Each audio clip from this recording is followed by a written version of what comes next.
쟤네들 봐라. 쟤네들 억지로 눈물 짜낸다.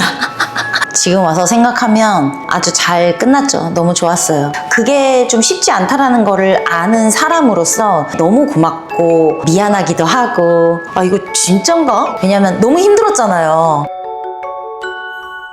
안녕하세요. 감각차이 파라메디컬 뷰티센터 김소윤입니다. 저는 개인적으로 제일 기억이 났던 게 법안을 통과되고 우시는 장면이었거든요. 그때 경험을 다시 한번 소개 부탁드려도 될까요? 그때 감정이요?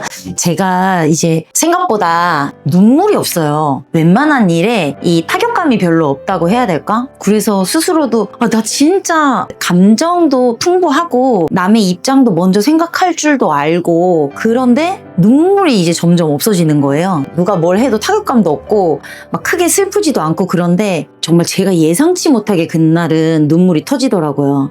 정말 됐구나 라는 그런 감격에 저도 모르게 눈물을 흘렸던 것 같아요. 그런데 이제 그것마저 또 어떤 데서는 쟤네들 봐라. 쟤네들 억지로 눈물 짜낸다.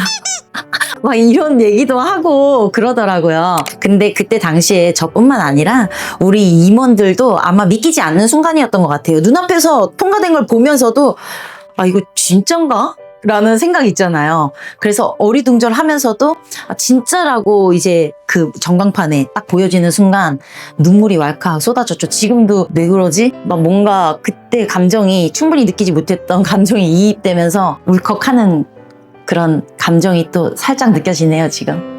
25년도에 큰 행사들이 몇 개 있었잖아요. 네. PTS도 있었고, 뭐 토론회도 있고, 송년회도 있었고. PTS에 대해서 다시 한번 여쭤봐도 될까요? PTS 문화예술대전 지금 와서 생각하면 아주 잘 끝났죠. 너무 좋았어요. 그때 당시 준비할 때는 너무 힘들었거든요, 정말. 아시다시피 저희 대한무신사중앙회가 재정적으로 굉장히 여유 있는 그런 단체도 아니고 하다 보니까 임원들이 정말 많이 희생을 했어요. 어떤 행사를 준비하거나 할 때 저도 희생을 하잖아요. 예를 들면 예약을 미룬다든지 제 시간을 쓴다든지 하는데, 그게 좀 쉽지 않다라는 거를 아는 사람으로서 우리 다른 임원들이 그런 노력을 할 때 너무 고맙고 미안하기도 하고, 그러면서 또 제 입장이 더 잘해야 되기 때문에, 결과를 내야 되기 때문에 쫀다고 하잖아요. 그러기도 하고. 근데 끝나고 나니까 뭔가 진짜 임원이라는 말로는 좀 표현하기 좀 부족하고요. 이제 진짜 우리 가족이 되는 것 같은, 그런 정말 친구, 동지가 되는 것 같은 느낌을 이런 힘든 행사, 큰 행사를 겪을 때마다 느껴요. 내년에도 PTS는 진행이 되겠죠? 저희 임보람 회장님 아시죠? 스타일이 일을 정말 우리 생각지도 못했던 큰 일들을 계획하는데 정말 재주가 있으세요. 그거를 정말 요번에는 더 잠깐 제가 회장님한테 살짝 삐지기는 했거든요. 왜냐면 너무 힘들었잖아요. 한 이틀 후인가? 그 다음 계획을 말씀하시는데 너무하다라는 생각이 들긴 했는데, 역시나 제가 요번에 송년회 할 때 작은 거인이라고 소개를 했거든요. 정말 옆에서 보면 작은 거인이다라는 생각이 들 정도의 계획을 갖고 계시더라고요. 내년에는 조금 더 큰 사이즈로, 그리고 내용도 더 놀랄만하게 해서 옵니다. 여러분 정말 기대하셔도 좋을 것 같고요. 저는 이제 대한무신사중앙회 수석 부회장으로서는 당연하지만 또 문신사로서 그 안에서 어떤 기여를 할 수 있을지를 또 고민을 하고 있어요. 클라이님 칭찬을 좀 해주셨는데, 네. 제가 느끼기에는 거기에 발맞춰서 행동하시는 부회장님도 좀 대단하시다고 생각이 듭니다. 송년회가 생각보다 굉장히 크게 진행이 됐어요. 좀 참여했다가 깜짝 놀랐는데, 네. 송년회는 좀 어떻게 되셨어요? 많이들 놀라긴 하시더라고요. 뭐 한 100명, 150명 이 정도 행사는 좀 작은 행사인 것 같고요. 송년회는 매해 300명 이상의 인원을 계획을 해서 진행을 했었는데, 저희 행사는 저희 임원들끼리만 치르는 행사일 수가 없어요. 이런 행사를 통해서 정치권에 저희 문신사들의 모습을 잘 보여줘야 된다라는 그런 무게감이 좀 있거든요. 그래도 너무 고마운 거는 그 정치권에서 저희 문신사 중앙회 송년회를 어떤 규모인지 어떤 분위기인지 소문이 좀 많이 났나 봐요. 그래서 서로 좀 오시려고 하긴 하거든요.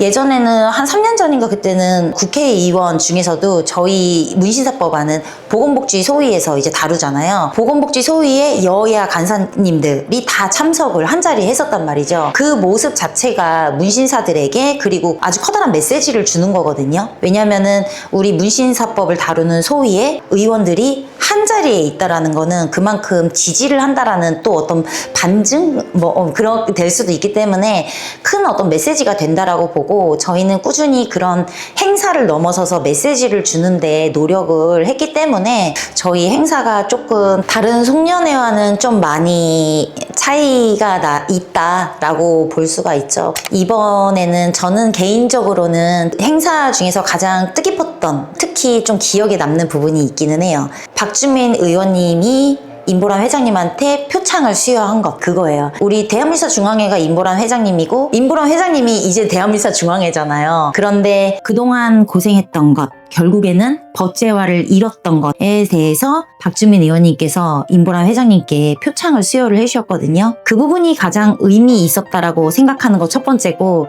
두 번째는 임보람 회장님 딸이 두 분 있잖아요. 둘도 타투이스트인 거는 많은 분들이 아실 테고, 근데 그 중에 둘째 따님이 요즘 타투이스트로 활동을 정말 왕성하게 하는데 잘하더라고요. 근데 그 친구가 좀 시크한 친구거든요. 근데 저한테 애절한 눈빛으로 이거 꼭 좀 읽어달라고 막 하더라고요. 근데 저는 미처 바쁘니까 볼 생각도 못하고서는 막 한참 레크레이션 하다가 하도 간곡하게 부탁해서 나가서 딱 편지를 읽으려고 펼쳐봤는데 그 내용이 이건 도저히 저도 엄마이기도 하고 문신사이기도 한데 눈물 없이는 볼 수 없는 내용인 거예요. 제가 그 바로 앞에 레크레이션 시간이라서 막 신나게 춤추다가 울다가 난리도 아니었거든요. 그래서 이번 송년회는 지난 송년회와는 뭐 같은 면도 있었지만 좀 다른 면으로 감동도 좀 더했던 그런 송년회가 아니었었나 싶습니다. 그 두 가지가 가장 기억에 좀 많이 남는 것 같아요. 25년도에 방금 말씀하신 것처럼 이렇게 굵직한 사건들이 있었는데 이제 네. 26년도에 더 중요한 일들을 하실 것 같은데 문신사 중앙회 임원으로서의 그 원장님이 아니라 문신사 원장님으로서 계획은 어떻게 되는지 궁금합니다. 26년도에 할 일이 너무 많아요. 지금도 너무 많은데 가장 중요한 거는 여러 가지 교육인 것 같아요. 그리고 또 시행령 시행규칙을 만드는 데 있어서 어떤 역할을 해야 될 거고요. 일단 제가 경기도에 살고 있잖아요. 경기도와 소통을 하면서 이 경기 지역을 선진 문신 산업의 메카로 만들어야 되겠다라는 누가 안 시켰어요. 누가 안 시켰는데 제가 경기도를 좋아하고 경기도에 살고 있고 또 문신사들 위해서 이러한 일들 길을 걸어오다 보니까, 그리고 기존에 저희가 운영하던 민간 자격증 있잖아요. 문신사 민간 자격증이거든요. 그거를 공인 민간 자격증으로 이제 전환하고자 하는 일들을 해왔단 말이에요. 근데 그 공인 민간 자격증으로 저희가 인정을 받으려고 하면 준비해야 된 서류만 이만큼이에요. 그런 서류 작업들을 해왔었는데 정말 근소한 차이로 다시 또 이제 탈락을 했단 말이죠.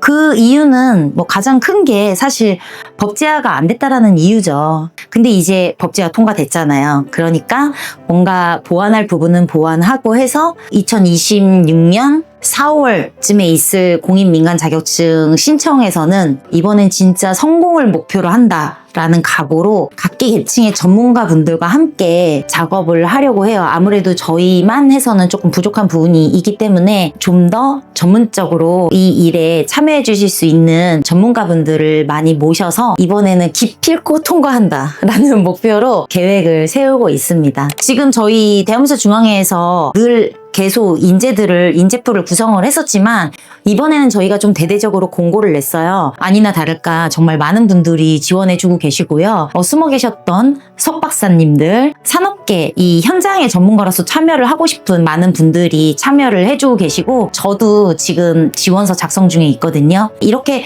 저도 그냥 되는 건 아니에요. 지원을 해서 서류 심사를 받고 그거에 합당한 자격이 갖추어져야 그 인재풀의 한 사람으로서 구성이 될 수 있는 거기 때문에 여러분들 남일이다 생각하지 마시고 이력서 형식에 맞게 잘 작성하셔서 여러분들도 신청을 해보시면 어떨까 합니다. 추천해드려요. 어느 분야에 지원하셨어요? 거기 보면은 한 3가지인가 4가지 정도 분야가 있거든요. 근데 어떤 분야는 제가 자격이 안 되는 분야도 있고요. 저는 저와 같은 사람이 꼭 필요하다라고 생각해요. 저 같은 사람이 어떤 사람이냐면 현장 전문가. 이론만 박사님도 계시고 석사님도 계시고 그러지만 이게 현장을 제대로 알지 못하면 이게 동떨어진 뭐 교육이라든지 동떨어진 어떤 시행령 시행규칙 등이 나올 수가 있잖아요.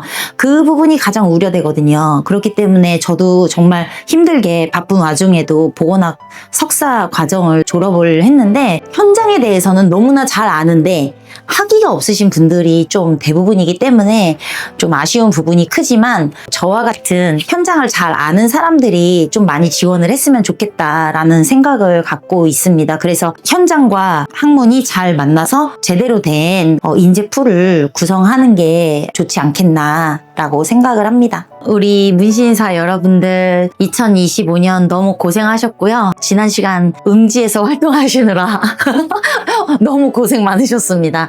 2026년은 조금 더 나을 거예요. 특히나 2026년 특히 경기도에서 활동하시는 문신사분들 중에서 단속이나 누군가의 신고로 처벌 위기에 놓이신 분들 조금 도움을 드릴 수 있을 것 같아요. 꼭 연락 주시고 조금은 당당하게 맘 편하게 일하는 2026년도에 문신사분들이 되었으면 좋겠습니다. 새해 복 많이 받으시고요. 시행령 시행규칙 함께해요. 오직 김소윤이었습니다.